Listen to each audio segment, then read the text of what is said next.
again, and welcome to Go Lurk Yourself, a podcast about playing video games and streaming on the internet. My name is Crunky. No, I'm Cherry Cake. Today we're going to talk about a new release on PC, PS4, Xbox One, and I think Atari 2600 called Shadow of the Tomb Raider. Hang on. Slip that in there. The subtle jokes are okay. People will get it, and those who don't will not know any better. So it's great. Fair enough. It's one of those little inside jokes.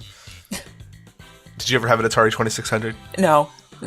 They probably called it something funny over there anyway, like Probably. the Atari Jaguar. That was actually a console too, a failed console. Yes. They claimed it was 64-bit, although it was not. Lies. I know. It's called marketing spin, aka lying to your face so you'll spend money. Oh, God. Speaking of lying to your face so you spend money, a quick A-side. I got the new Nintendo Online for my Switch last night. Oh, yeah. Yeah. And I did the Dark Souls network test just to do it. Mm-hmm. I won't buy Dark Souls for the Switch because I won't play it on portable mode, which would be its only advantage, and it's 30 frames per second in docked. And I was like, nope, not doing it. But I thought I'd go wreck some noobs, people who are new to the series in the network test. And God, that was a little bit of fun. But anyway, that's that sidetrack. We're here to talk about Shadow of the Tomb Raider, which Miss Cherry Cake here has destroyed. I watched her play it all week on stream, smiling ear to ear. Oh, shush. Yeah, well, no, really, you had a good time. Other than some of the technical issues I know frustrated you, but see you power through those it showed me how much you really love this series. Yeah. That and the fact that as soon as you finish Shadow, you're like, I got to go through and play all the old ones now. Yeah, exactly, yeah. So, without further ado, why don't you tell us about it a little bit? Oh, God. Okay. Pressure. Yeah. I haven't made any notes on this, so this is all from memory, so if I get anything wrong, I do apologise. No, that's okay. We normally spitball a lot of this anyway. Yeah. I think it's more natural sounding than if we... And at first, I did this, and then I did that, and then I did this. Fair enough. So this came out, was it... the 14th of September, which was like kind of the official release. You could get it. You could get it like on early access, which was like you had to pay for like a deluxe version. You could get it two days earlier, but I wasn't too bothered about that. I was happy to wait for it to come out. So this is the third in the trilogy of the rebooted Tomb Raider series, called Shadow of the Tomb Raider, and it lives up to its name. This one is really dark compared to the other two. Yeah, it is. Yeah. The story of it, not so much in that respect. It's not too dark, the actual story, but in the character development of Lara Croft, you get to see a completely different side of her, which is really nice because the other two games, while they were really, really good, they kind of... It's difficult to say because I haven't played Rise of the Tomb Raider that much, but I've absolutely played the hell out of the first one because it's my favourite in the trilogy so far. Was it just called Tomb Raider, the first reboot? Yes, it was, yeah. Just simply Tomb Raider. I've seen gameplay, not all back-to-back, but I've seen gameplay of all three. I've never played any of them because they kind of look like a type of game that I don't really get into, but watching you play the newest one made me really want to try it at some point once I get like 10,000 games off my backlog. Yeah. But to illustrate exactly what you were talking about, the difference between Shadow and the original, because I had watched you all week while I was at work play Shadow, and it's, like you said, it's super dark and violent, and the locale is different, but then you switch back to the first one, and it was like a kid's game in comparison, and like you're like, it's the same voice actress. I'm like, there's no way. The girl sounds like she's 12 in the original. Yeah, because I remember you asking that while I was streaming the first one, and I was explaining that because I'm such a massive fan of this series. I like to read about the background. Stock much? No, it's called research. Oh yeah. Yeah, that. But from the bushes outside her house. I get it. Yeah. Sure. The actress that plays or does the voice for Lara Croft, Camilla Luddington. I remember watching an interview with her, and there was a question that came up. One of the audience had asked her what differences occurred in Shadow of the Tomb Raider that she could compare to the previous two. And it was the first thing that she said. She was like, she noticed when she'd gone back to watch the first one that she'd done, her voice was a lot higher. I don't think it was particularly intentional or anything. It was just like something natural that came to her. Because she also mentioned that the first Tomb Raider that she'd done was the first ever bit of voiceover acting that she'd ever done. So I think a lot of that was just her settling into that particular role. And by the end of the trilogy, she's obviously, discovered who Lara Croft is and who she wants to put across in the voice. So she probably had some years under her belt as like how to be a voice actress as well. Yeah. It's probably coupled well with she's actually an actress on Grey's Anatomy as well. So I imagine like that experience of being on camera as well has probably helped her do more voiceover, I guess, and it's probably just helped her gain a bit of confidence in doing it. I imagine. I don't really like her because, and I'll tell you what, not really her, but the people who hired her, because I think there should be two things. There should be great voice acting and pretty actresses, and pretty actresses shouldn't be taking all the voice acting jobs. It's just not fair. Hey, leave some of the audio stuff for us ugly people, okay, yeah. Laura? Come on, Jesus, or Luddington, whatever your name is. She's ridiculously pretty, and she seems like a really, really lovely, lovely woman. Doesn't it piss you off to see all these like grade A Hollywood actors and actresses getting voiceover work? It's like, get out of here. No, because she does such a good job with Lara Croft and the Tomb Raider series. If they did a bad finally, job, the third time around. Yeah. Just disregard the previous ones.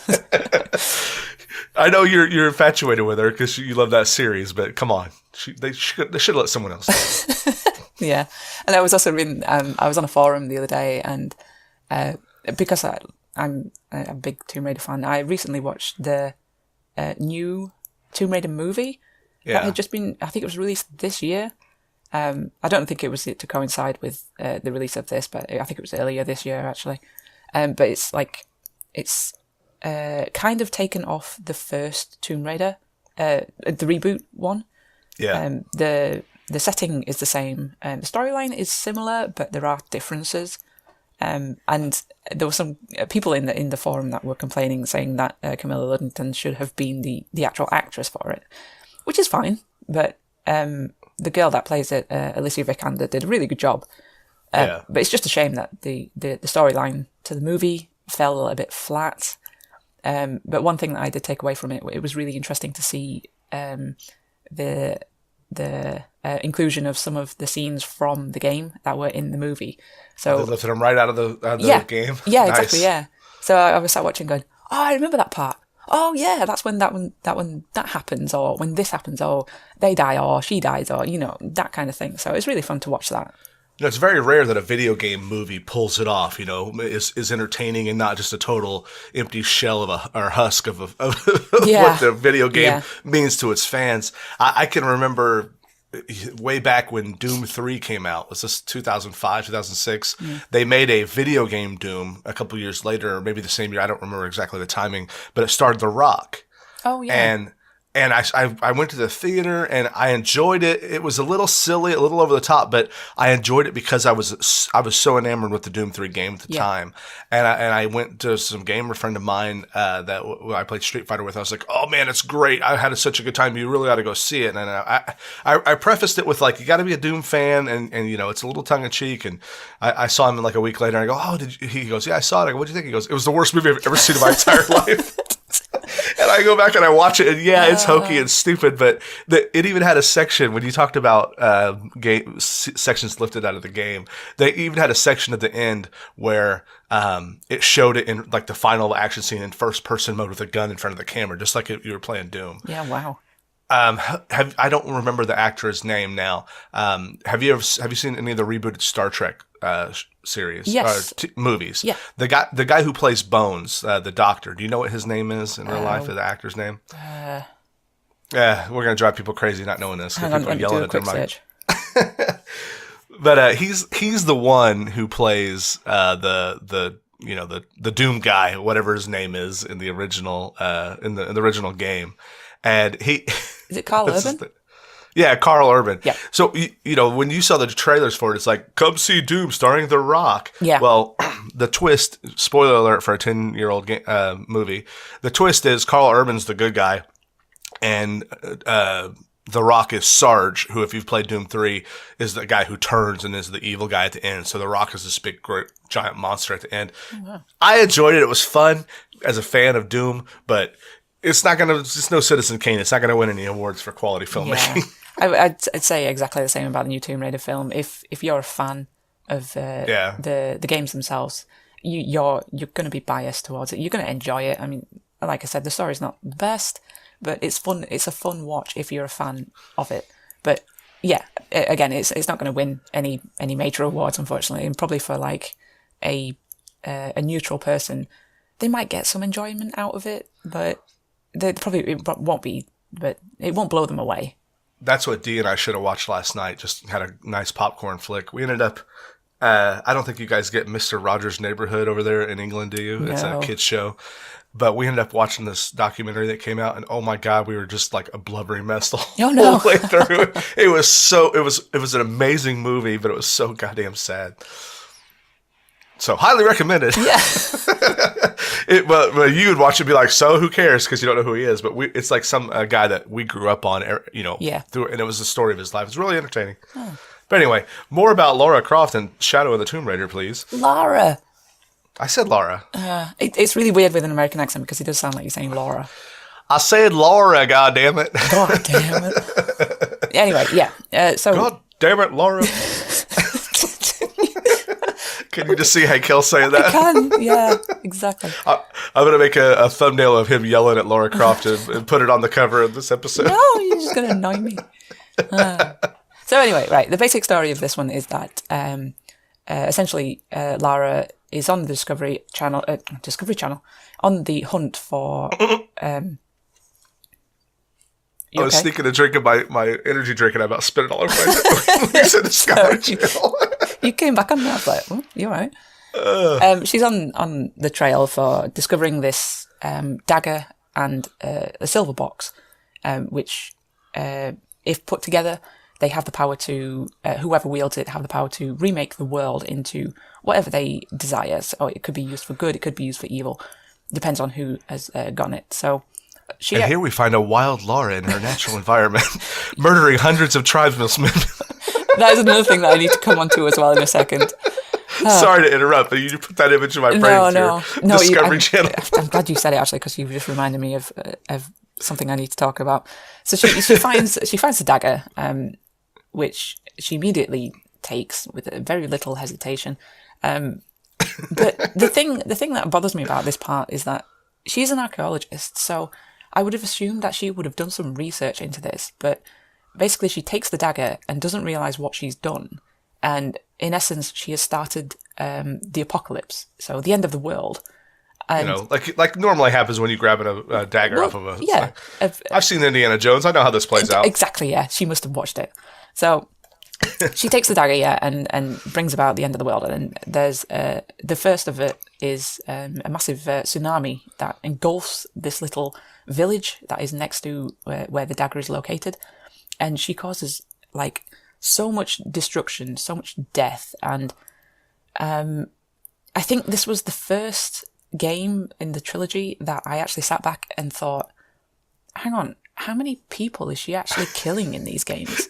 Is she the protagonist here, or is she the bad guy? Like, we were joking in your chat about how we think in all honesty, if you take up Jason, Freddy, and Michael Myers' movies and add them all up, we think she's got a higher body count. Yeah, you're not wrong. Because that village alone is probably 500 people. Yeah, and it's never been more obvious than in this one. Like, there's obviously, like, she goes around killing people in the first two, but you kind of don't think about it. Like, it's just something that comes along with the game. But well, it's a video game. You know, if you didn't have any adversaries to, like, get past, it would be one thing. It reminds me of the new Spider-Man. The new Spider-Man, because it's made by Marvel and Disney. It's made by Insomniac Games. Whenever you, like, knock somebody off a building, if you watch, he won't fall and hit the ground and die. He will, like, get caught in a web and stick to the side of the building. Yeah. They go out of their way to show that nobody gets killed. All the bad guys go to prison, yada, yada, yada. Yeah. But not in Shadow of the Tomb Raider. She straight up murders fools the entire game. Watching you play it, there's multiple times when, like in a cutscene or when you're doing something like, why, Laura? Why are you doing the things you do? Yeah. And I don't know, because I've not played Rise of the Tomb Raider, and I've not, like, because they keep talking about the past in this with like her dad and this the main villain. I know I'm jumping around here, but I kept going. Okay, that's why it doesn't make any sense to me, because I don't get her motivation from the previous games. Yeah. I was thinking about this earlier, actually, and I was trying to kind of like just think about her character and where she's come from the beginning of the reboot to now. And I ended up watching all like the cutscenes from the entire game of Shadow of the Tomb Raider, and it's really evident when you watch them all together, like the kind of person she starts off as to the kind of person she ends up as. And in the beginning of it, she's very self-centered and very focused on what she has to do, and nothing else matters apart from retrieving the dagger, retrieving the silver box that goes with it. So, and fighting against Trinity, who is the evil group that want to gain the possession of the box and the dagger so they can remake the world. And when you watch them in sequence, you see that happening from being very self-centered about herself, going towards the end of the end of the game. Because I watched it as like a cinematic film, towards the end of the game, and you see how she goes through all this emotion and all this death and destruction that she has caused, and there are some significant people that do eventually. I know there's going to be spoilers in this, but they do die, and Lara is the cause of them. And it gets to a point where there was one scene in this game. I keep on calling it a film. One scene in the game that absolutely blew me away, and I think I was like slack jawed for about 10 minutes after. In Shadow? Yeah, in Shadow of the Tomb Raider. Yeah, is where she's just been told that Jonah, who is a recurring character from the trilogy, has just been killed by one of the bad guys who is working for Trinity, called Rourke. And he's very blasé about it. It's like, no, your best friend's dead. You can come and collect his body. And she just full on swears at him, and she just goes on a mad rampage. And the scene that I'm talking about is where she ends up underwater, and she resurfaces completely silhouetted, like in Shadow of the Tomb Raider, in front of a scene. Wall of fire. Yeah, a wall of fire. Yeah, and she comes. I saw that. You have a picture of your desktop of that. I do, yeah, because I love that scene so much. But the thing that really, really stood out to me is that just there's no emotion in her in that scene. She walks towards the camera. There's a guy on the ground in front of her, and he's trying to reach for a gun to obviously shoot her. She steps on his wrist to stop him from grabbing the gun, and just straight up just daggers him, like stabs him, and there is no emotion on her at all. Then she stands up and then goes on a mad rampage. But that's well, how much emotion would you have after 1,000 murders? Well, yeah, I because it's brutal. Yeah. I mean, I saw you playing a segment of it, and I don't know how much of this is carried over from the previous games, but like she would be hiding in like a vine covered surface of a cliff edge, and a guy comes by and she just jumps out with like a dagger or an axe and just straight up chop. I mean, we're not talking like stealth takedowns where you jump behind them. We're talking like full on Jason Voorhees macheting a dude in the face. Yeah, exactly. Yeah, it's crazy, and it's really interesting to see if I don't know if you caught any of the other me playing the first Tomb Raider on stream. But if you go straight from from Shadow of the Tomb Raider to the first one, it's really interesting to see the character development, because she struggles in the first one with having to kill someone. She breaks down after having to... Because, like, this guy was going to kill her. He was on top of her. And she takes his gun and shoots him in the face. And you see immediately afterwards that she's not happy about it. She breaks down and cries. And then gets on the radio to the captain of the Endurance, the ship that she was on, Roth, and like breaks down to him as well. So going from that to where she is in Shadow of the Tomb Raider is is really, really cool to see because she's become like just a hardened warrior. I am become death, destroyer of worlds. Yeah. But then the other thing to that, to flip side to that, is that after she goes on this massive rampage in Shadow of the Tomb Raider, immediately after this scene, and having been told that Jonah has been killed, she takes stock and actually she's blown up like an oil refinery in the middle of the forest. Everything is on fire. Like there's mud and rain and just complete destruction around her. And I think she actually at that point comes to her senses and realizes what is going on. And then she realizes that this is her doing. She has caused all this, but she has to do something about it. So, and Jonah is actually alive, and they see each other, and then she starts crying her eyes out again. But I think it was that point that is the turning point for her as a character to actually. Yeah, there were multiple times in that playthrough that I watched of yours where you were like, if they kill Jonah off, I swear to God. Yeah. But I kind of clicked. At like the start of that when Rourke was saying on the radio that he was dead. I don't think it would have been a very good send-off for him because he's he's one of the main characters. If they'd have killed him off screen, it wouldn't have made sense for them to do it. So I was a little bit skeptic of. This isn't a Coen Brothers movie, damn it. Yeah. Have you ever seen No Country for Old Men? I haven't, no. Spoiler alert, they kill a main character off screen. Oh, really? Like I'm not going to say who because I don't want to. If anyone here has not seen it, it is definitely worth watching. But it's the Coen Brothers. There's no single protagonist. Well, there is, but it's not clear who he is until the end of the movie. Oh, right. And literally, there's like you said, there's a scene where they talk about so and so's got killed, and there's the police are talking about it, and you're like, okay, well, surely they're wrong because a movie wouldn't do that. Yeah. And nope, he did. Oh man, do they show you anything after like his body or like who killed him or? Yes. Oh right. If you've not seen that film and you like film, I would highly recommend it. It's one of those movies that like, it's upsetting at first because there are some questions not answered. Mm-hmm. If you're like me and you like to know why, but that is the more you, it's a movie that sticks with you for a few days, and the questions you're left with are the reason that they did it that way. Yeah, and it's you should watch it sometime. We'll talk about it. It's really good. Oh, yeah, we'll do. All right, sorry, I keep sidetracking you with all this other talk. So anyway, yeah, that's probably enough on the story anyway. In case anyone out there does want to go and play it, I won't ruin the ending for you. But this was kind of... Spoiler alert, she murders everyone. Everyone's dead in the whole world. It wouldn't surprise me. With her standing in front of a wall of fire laughing maniacally. No! Can't make Lara crazy.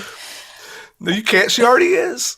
No, she brought it back. She was on the brink. Oh, but she yeah, brought yeah. It back. Yeah, so this one, when I actually finished this game, it was kind of a little bit bittersweet because it is the third of a trilogy, and I think it was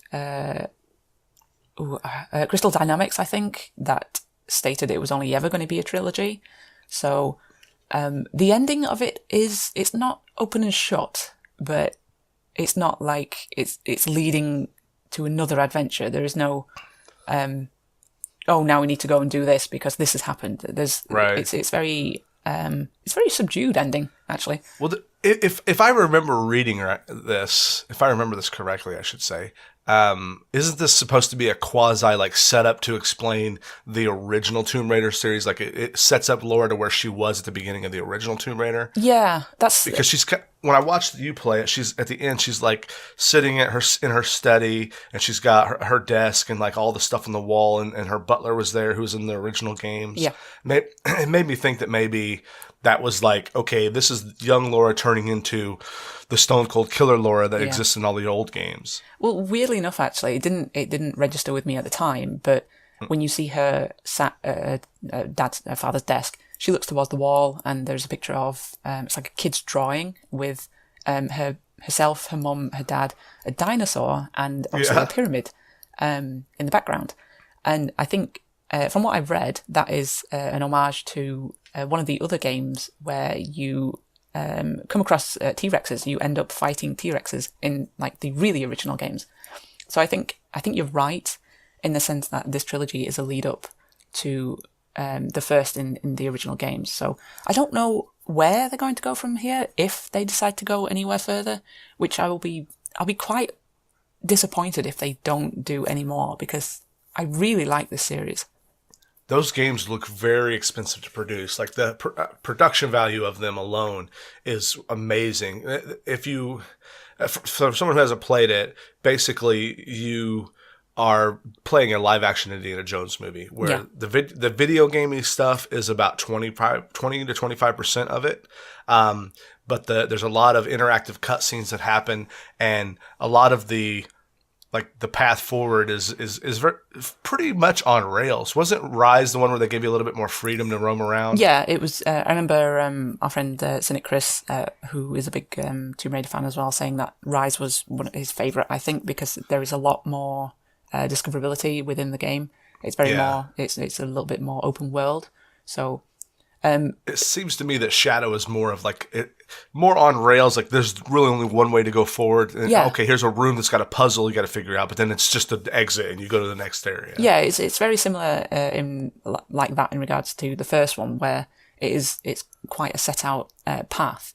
The only difference in this one that I have noticed is that while there's only one exit, you have a few options on which way you can go to take that exit. So it's quite clever how they've done that. I find myself with, as you get older and you've got limited time to play games, open world games seem to be like a big barrier for me, because it's like I don't have time if I sit down for 2 hours to play, I don't want to spend it looking and figuring out what I'm supposed to be doing. Yeah, I know. So I kind of like that. I picked up Dragon Quest 11 mostly because I've been watching D play it, and I'm like, this looks really good. It reminds me of old RPGs I played as a kid, and it seemed to be pretty linear. But then I got to a point yesterday where I was like, oh crap, I don't know what I'm supposed to do. No.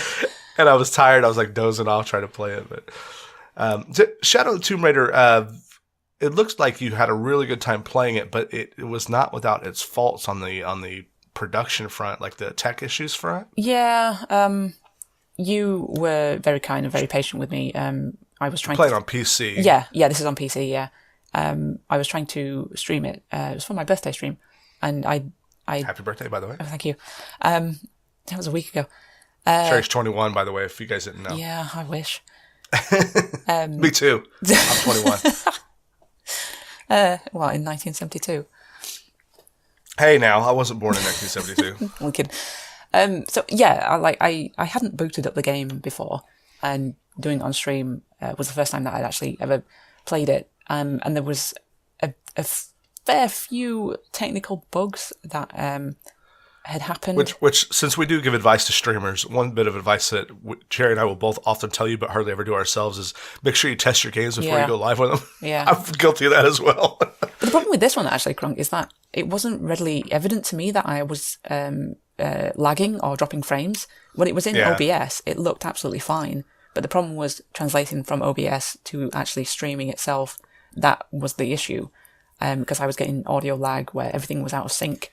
I was getting input lag as well. So we managed able to use a controller, right? Yeah. It's not optimized for a controller yet. The previous two games I've managed to play with a controller. It took me a little bit to get used to using a mouse and keyboard in Shadow, but I think I got so into the game itself, it didn't bother me that much. Yeah, if you have the drive or the desire to get past an uncomfortable or a different control mechanism, you will get there eventually. But a lot of times people just can't. They don't even entertain the idea of just give me my controller or give me my mouse and keyboard. I'm the opposite way. I would rather take a mouse and keyboard over a controller for 90% of the games that I play. But if someone gives me a controller and says we're going to play a shooter, let's play, I'll sit there and I'll get up to speed slowly, because I don't know if it's a generational thing, because PS2 or PS1, PS2, PS3, PS4 all have had a very similar control. Yeah. Xbox, although the original Xbox controller is this big monster, the button layout was very similar. It had a black and white button. I don't know if you ever played on that one, but the X, Y, A, B buttons were all the same on that. Is that right? Let me look. Yeah, X, Y, A, B. I had to look at my Xbox One controller to make sure with the two, the left button, the left trigger, or the left and right triggers and bumpers, the right stick.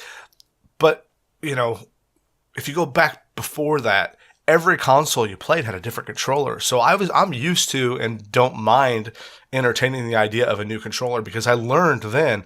The first time I saw a Nintendo 64 controller, I was like, "What the hell is that thing?" No one knew what that was.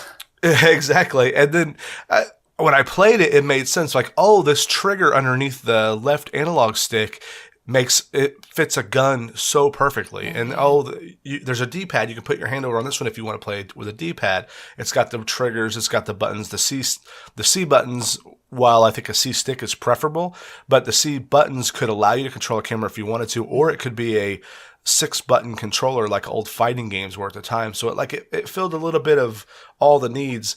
And then switch to if you ever played a GameCube controller, it had a little bit more of a mix between them. Yeah, it had small buttons and long buttons. Exactly. It had a C stick with just a nub instead of an actual.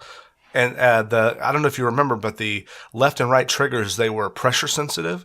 So like if you pushed it in a little, the game knew that, and that's why Mario Sunshine, when you sprayed, you could spray just a little, or you could hold it in all the way and it would spray a ton real fast. So being able to adapt to a control scheme, I think is a little bit of a lost art, and that's a side effect of all the new modern consoles. All the controls are the same. If you pick up a Wii U or a Switch Pro controller, it's just an Xbox One controller. It's all it is. Yeah. Well, I think the reason that I wanted to play with this, play Shadow of the Tomb Raider with the controller is because I had done with the previous two. Yeah. The first Tomb Raider that I played on console, so that was obviously a controller anyway. And then I think I can't remember if I played Rise on console first and then PC. And then this is the first one. Shadow of the Tomb Raider is the first one that I've only ever exclusively played on PC. So I was. Did you find it was easier to shoot and aim with your bow and arrow and stuff with the mouse and keyboard? Well, funny enough, actually, I didn't realize at the time when I first started playing it, but then when I went back to the first one, I tried playing it with a controller, and I struggled. I struggled with the aiming. But in terms of, I prefer a controller because I like being able to relax in my chair. I can sit back, I can sit away from the monitor, and I like the feeling of it's like discovering things, adventuring with a controller for some reason. I just don't know, but that. No, I totally get it. I love third person, which this is, but this has got a lot of aiming in it too. Yeah. Third person action games where you're not aiming a projectile. I love playing with a mouse with a controller as well. Like I played Spider-Man with a controller. I played all the Dark Souls games with a controller, and Batman. I love playing those with a controller. So I get it. Actually, now you've just reminded me with all the controls and stuff. They've introduced some different mechanics in this one, which you touched on earlier with Lara hiding in what do you call it? Like moss and leaves and stuff against the wall. You can do it now where I think this ties in probably to the title of the game with Shadow of the Tomb Raider, where there's a bit of an emphasis on stealth. So there's quite a few areas in the game where you have to use stealth, and it pays off to use that. I failed a few times by using stealth and then just got absolutely wiped out by guns. So there's a new thing in this one where you are able to apply mud to your entire body and you can blend in with your surroundings. You literally are undiscoverable by enemies that walk past you. And you can successfully do stealth kills on them quite easily as well. Well, it's really hard to pull off stealth in a video game. It's a fine line between being rewarding, that you feel sneaky and it works, but also being not too easy. If stealth is too easy to pull off, then it's not fun. Yeah. But also, if you get caught every 5 seconds and die every 5 seconds, that's not fun either. So. Yeah.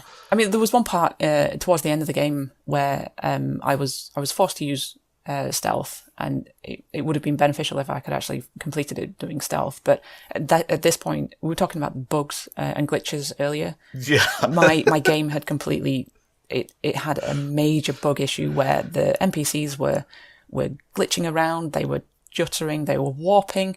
I had an instance where I was in the middle of a fight and I could see two of the characters that were over in the distance just running on the spot, stuck, and then immediately they warped next to me and started hitting me. Oh, while you're trying to stealth. I do remember seeing, I think I clipped that 'cause yeah, it was so funny. Yes, I think it might have been you that clipped it. So, but I think that was just down to the game just being a little bit buggy. I think if it was fine, I probably would have been able to do some of the stuff. Yeah, what I've read and heard people talk about, I think Chris was one mentioning it too. This game, along with any major AAA releases, use something, DRM, a digital rights management software called de novo, and it's notoriously PC hungry because basically what it's doing is it's running it's constantly checking to make sure you're not running a hacked version of the game or cracked version of the game.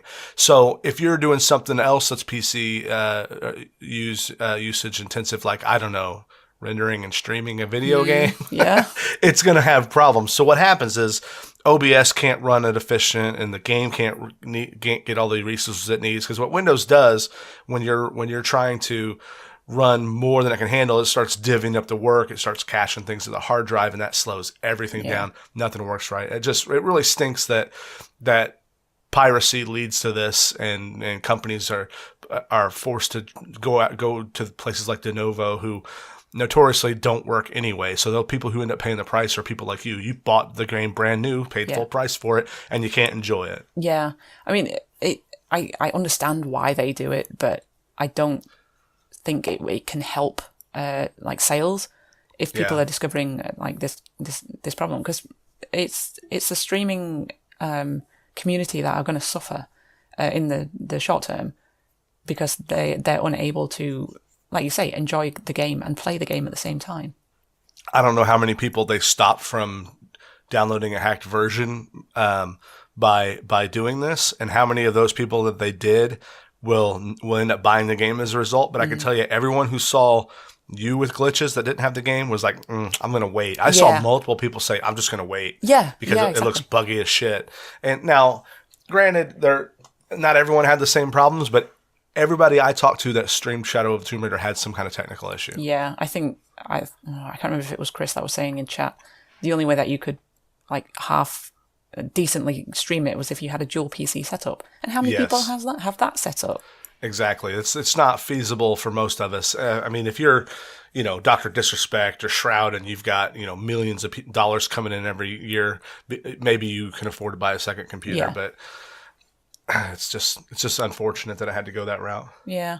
Well, I think overall, that was like it for me. I'm being a massive fan of the Tomb Raider series. I think it was something that I could put up with because I love this series so much. I could get past the glitches and the bugs that were involved in the game, but I can see definitely it putting off other people that don't or are kind of like neutral about it. Yeah. Oh, let's give this a try. Nope. Yeah, exactly, yeah. And you had a couple, I know I helped you with a little bit of things, but you had another guy come in and help you really fine tune it. Because the next day I watched you stream, it looked way better. Yeah. I have a friend called Artificial Owl, and he sent me a couple of screenshots of the setup that seemed to have fixed, like, generally just fixed the problem. There was still obviously like a little couple of issues here and there, but overall it seemed to have worked. That first day when you turned everything down, it looked like a PS2 game. Oh yeah, it was bad. Yeah.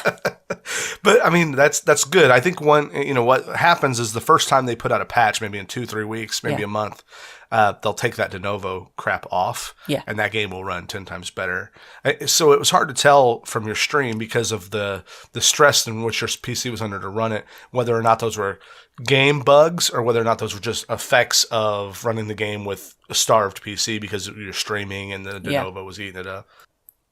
I don't know. I think I mentioned it actually when I finished the game, but I will be going back to it probably off stream at least, when they've eventually patched it or done something maybe to remove the DRM like you were just saying.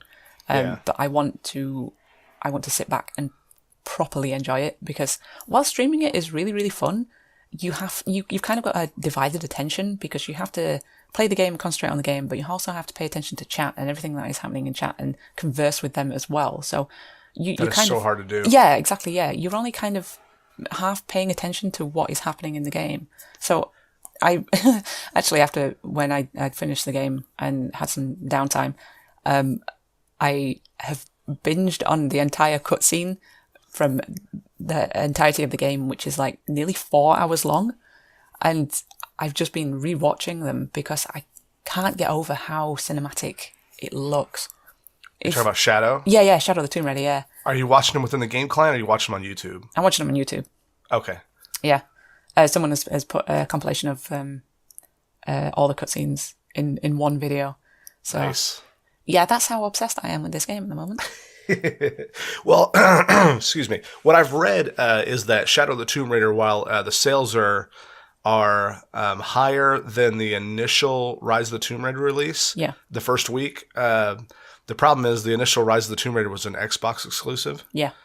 And this one is just barely doing better than that, and it's cross-platform. So there's talk that this one is not selling well. I think it might be because of the time of year it came out too. There's like a lot of competition, but I hope that they make another one. What I'd really love to see them do is like that studio or maybe one of their sister studios redo like some of the old games, and just. Because if you go back and play, I played the original Tomb Raider games. I never finished any of them because they control like what we used to call a tank shooter game. Yeah. Where, you play a modern action game and the left analog stick makes you move in that direction and the right analog stick, usually does other things like aim. Well, on the old games, you have to remember the original Tomb Raider was before PC gamers had analog sticks for the most part. Most people had a digital D-pad. So what happened was the D-pad would literally left and right would turn you left and right, and pushing up and back would or up and down would make you move forward or backwards.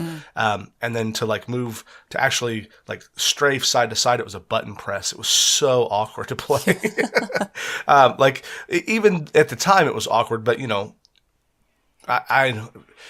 didn't have any options. There was nobody doing it way better. So you either didn't game or you put up with it and you figured it out. So I really enjoyed those games for the most part, but not enough to finish them. And if you go back, try to play them now, not only do they look like PS1 era graphics, they control like crap. I was looking on Steam at the original Tomb Raider game. Someone has made a controller config patch where it controls more like modern games. Oh, cool. And while that might be cool for a minute, you're still left with what is going to be like more laughable than enjoyable gameplay design and world graphics. Yeah, I think just what you were saying then about being laughable, I kind of hope they don't do the remake of the original ones because she ends up fighting T-Rexes at some point. So I think like story-wise, they would have to alter some things to make it just a little bit more realistic.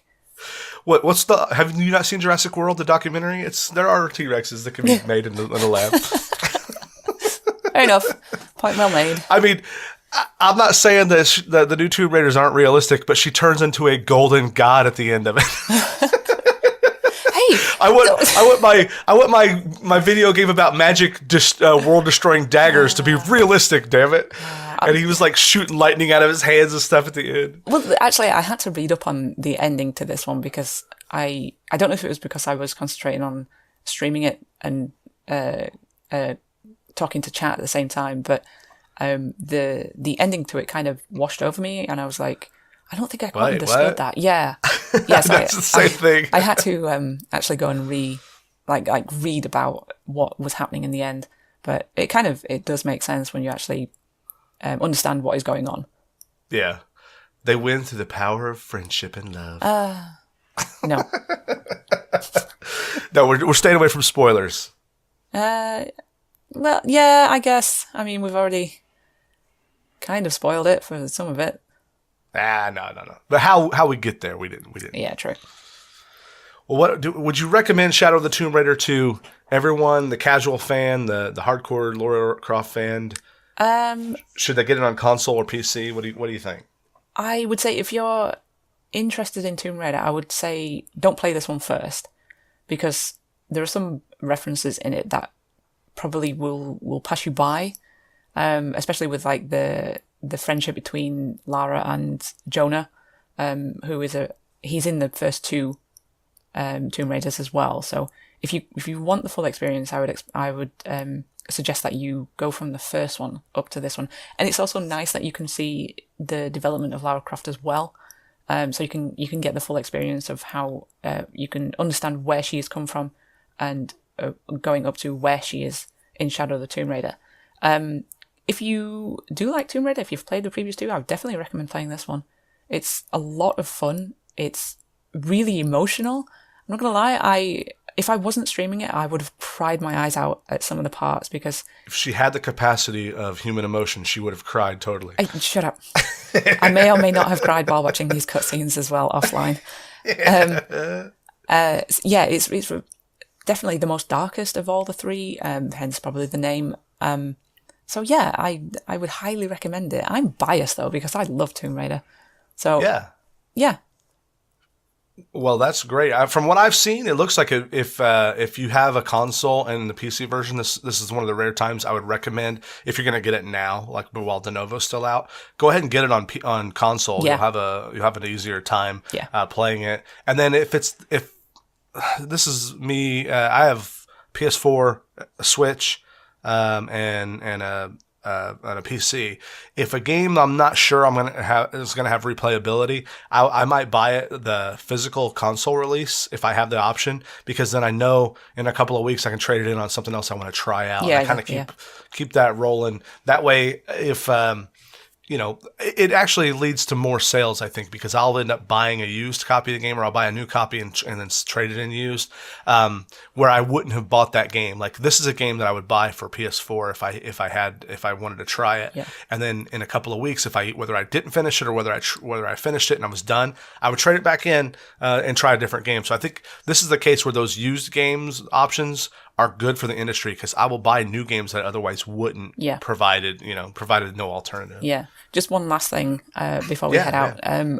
You reminded me with the old school original Tomb Raider series.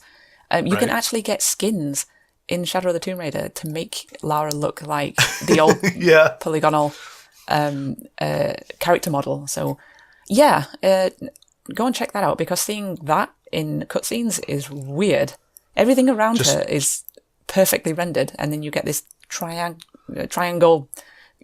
square thing. She doesn't even particularly look like a person in the cutscenes. When I was looking at on Steam on the original Tomb Raider, is the whatever 94, I think it came out 95, and one of the Steam reviews that was positive, all it said was triangle boobs. It made me laugh so hard. How are you saying that in chat? If that's your thing, go and check it out. Highly recommended. Well, guys, thanks so much for being here. Cherry, thank you for joining us again. No problem. If you'd let me, I would have talked for ages and hours of this game, because I love this series so much. Yes, you guys can look forward to part 2 through 10 of Cherry Talks About Tomb Raider coming very soon. It's the next couple. I'm not going to be there. It's just going to be her just spewing for 10 hours, and I'll cut it up into chunks of episodes so you guys don't have to sit through it all at once. You're welcome. It's going to be all part of her new audiobook, Cherry Loves Tomb Raider. Oh, if only. But she put up with me talking about Spider-Man last week, which I really love that game. I tried to go back and play God of War, because right now those are my 2 Game of the Years candidates, and I couldn't even get into God of War again. Oh, no. I tried it a couple times, I don't want to play this. Aw. But anyway, Cherry, how can people reach out to you? If you guys want to contact me in any way, shape, or form, please do so. I am on Twitter. I am at cherrycake518, and I do stream on Twitch. I'm usually on during the day. You can find me at twitch.tv/cherrycaketv. And I am at Crunky with 2 N's _Twitch. I'm also on twitch.tv/Crunky, and you can find me on YouTube at youtube/Crunky with 2 N's. Guys, I really appreciate you, and we will see you next week. Bye-bye. Bye.